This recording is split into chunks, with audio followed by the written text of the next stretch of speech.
All kinds of studies have been made with regard to factors which motivate people to live as they do.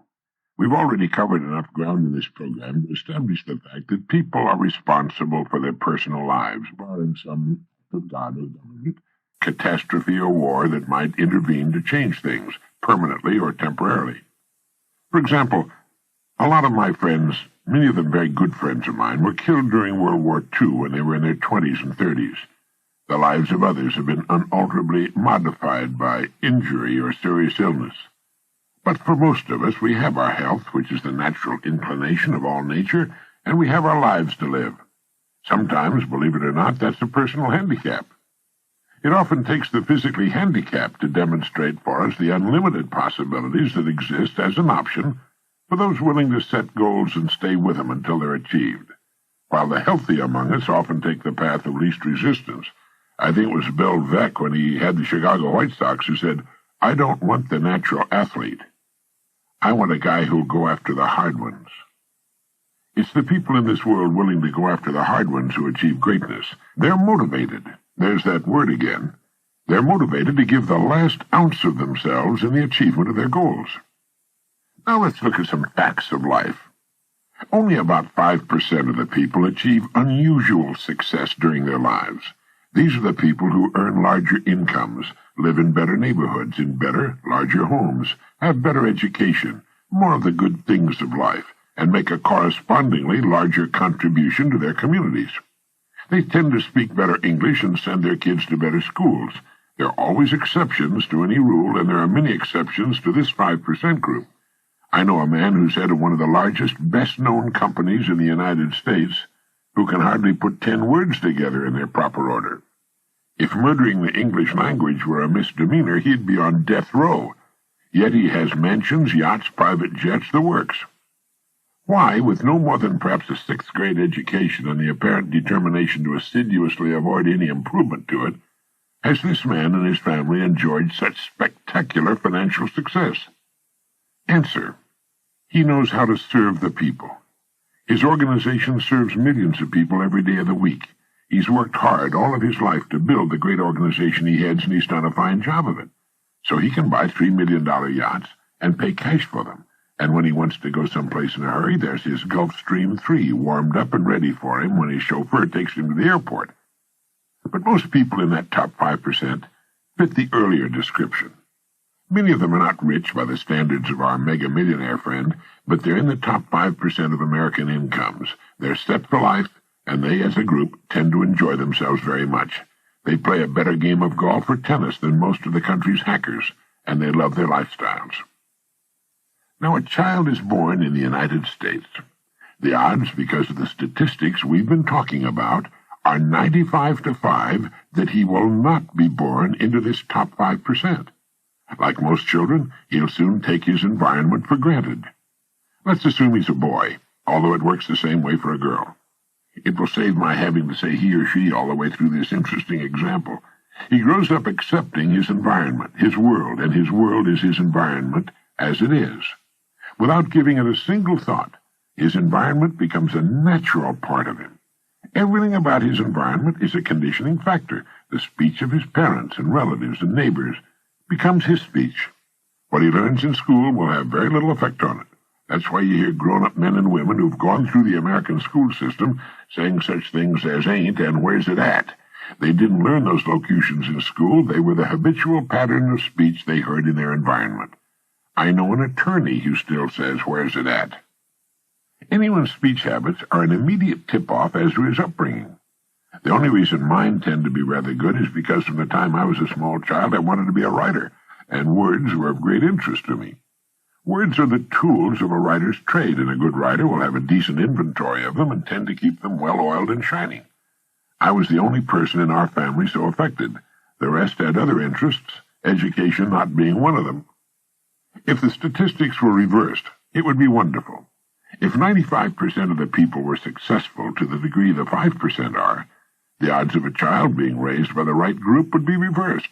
But that's not the case. So our typical young man or young woman grows up to mirror his or her environment. He thinks as they think. He takes that life for granted. All the people he loves are in that group. it's his group too. And if he doesn't come across some unusual motivation along the way, he'll become an indistinguishable part of it. He does that because it's the perfectly natural thing to do. Their goals, or the lack of them, become his goals.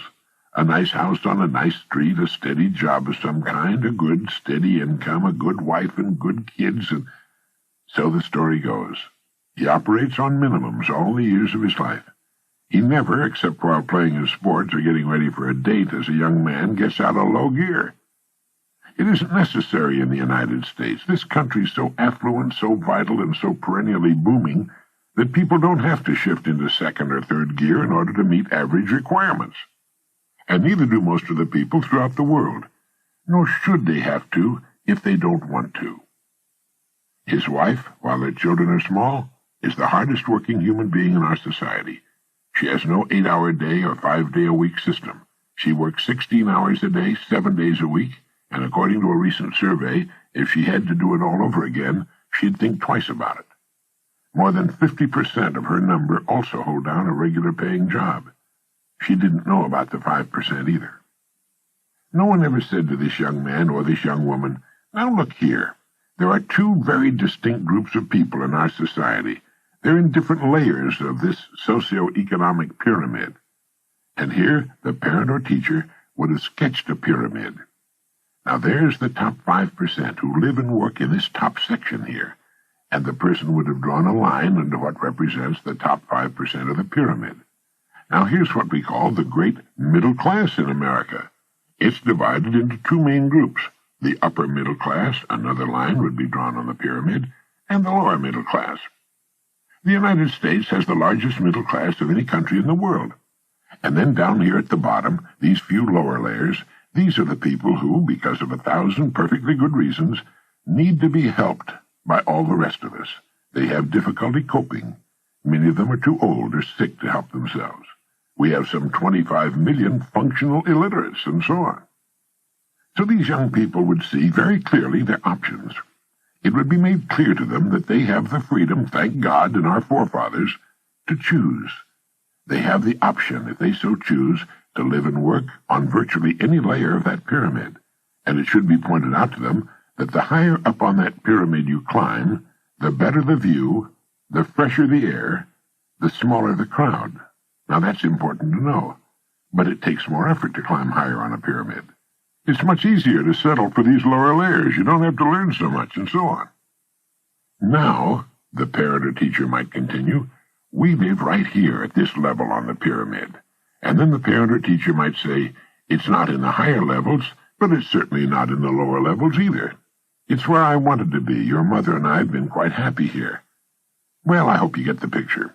Wouldn't it be wonderful if we would be shown that when we're about 12 or 13? Wouldn't it be great to know we had that option and to see that pyramid? Well, this program is for the people who want to be in the top 5%, and it has a great deal of what we need to know to get into and stay in the top 5%. And while getting into the top 5% may be one's goal, it's good to remember that like any destination on planet Earth, there are a million ways to get there. Any road will do, any calling will do, if we go about it the right way. You can get rich hauling garbage, and many have already done so. It's a vital service to the community, but you have to go about it in a certain way. This young man, and now that we've brought his wife into the picture, this fine young woman, because of their past environment, their conditioning, come under the statistics of average Americans, because they live their lives in an average way. But of course they're not really average people. With the right motivation, they could become very uncommon people and do very uncommon things.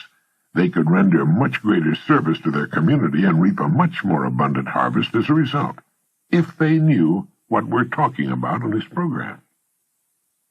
Now, what are the odds that they will ever come across Dr. Brand Blanchard's advice about happiness? Do they know what happiness is and where it comes from? Has either of them ever truly explored his and her potential strong point? What is it that your original genetic pattern makes you especially qualified to do, young man and young woman? What do you most want to do? What brings you the greatest joy? Do you know your rewards all the years of your life will be determined by the extent of your contribution, your service to others? Do Do you know why some people are paid $20,000 a week, while others are paid the minimum wage? Bill Cosby earned $12 million in 1986. Do you know why? It's because of the people he serves. There's an investment banker in Los Angeles who earns about $40 million a year. Do you know that as far as is known, there's no limit on earnings? What would you like to earn? How about $1,000 a week? That's $52,000 a year, or twice that. That's not all there is to living by any means, far from it, but it does pay the bills, and if you earn an income in the upper 5% of the population, there you are, in that top 5% of the pyramid that the sun hits first as the earth does its daily rollover act, and the sun is still shining on it later in the day when the rest of the plain is dark. It's nice up there. And shooting for it will bring out the best that's in you. You'll do more for others. You'll make a greater contribution. You'll give more to charities. You'll help more people. So how about it? There's a talk I'd like to give to young people. Some would say I'd stir discontent among them, but I would reply that discontent is the greatest motivator of them all, and is responsible for every great boon to humankind, from running water in the inside toilet to the supermarket. A little discontent is a good thing, especially when it's discontent with ourselves. The effective environment is an incalculably powerful force. The deepest craving of young people is to be liked by their fellow students. Acceptance and esteem in the eyes of their contemporaries is their deepest craving. So they begin to do what the other kids are doing, and the other kids begin doing what they're doing, and everyone acts just like everyone else. They dress alike. They talk alike. They laugh at the same things, even when it isn't funny. It's at this critical age that they begin to play, not follow the leader. That'd be all right. The game they play is called follow the follower. Day after day, week after week, month after month, year after year, these young, wonderful, impressionable people conform to one another. They never ask, are the people to whom I'm conforming qualified to lead me? It's belonging that's important, belonging to the group. And that's the subtle trap that gets practically everybody. If we don't break out of that trap sooner or later, we'll end in it. Millions, no billions do. It's astonishing how many adults never break out. We see them in their 50s and 60s, still playing to the wrong crowd, still trying to be one of the boys. Do you remember what Willie Loman said in Arthur Miller's great play, Death of a Salesman? He said, the important thing is to be liked. Willie Loman never grew up. He never knew who he was. His story is a modern tragedy. It's always been a tragedy. It's the story of the mob. That's why so many young, healthy women are smoking today. It's their way of going counter to what they know is the intelligent thing to do. It's their small and very pitiful rebellion. When a person has no identity of his or her own, that person will seek to find that identity in a larger group. That's why joining groups of various kinds is so popular. In that way, we get a badge, a label that tells us what we are. Now we're properly labeled. This is not to say that successful men and women do not belong to organizations. They certainly do, and they make major contributions to their organizations. But they don't need the organization for identity. They're quite aware of who and what they are. And if their organizations did not exist, they would be successful, independent performers in society. They would never feel lost. Successful people follow independent paths. This is the important point to remember. At some point in their lives, they break away from the crowd and start on a path of their own.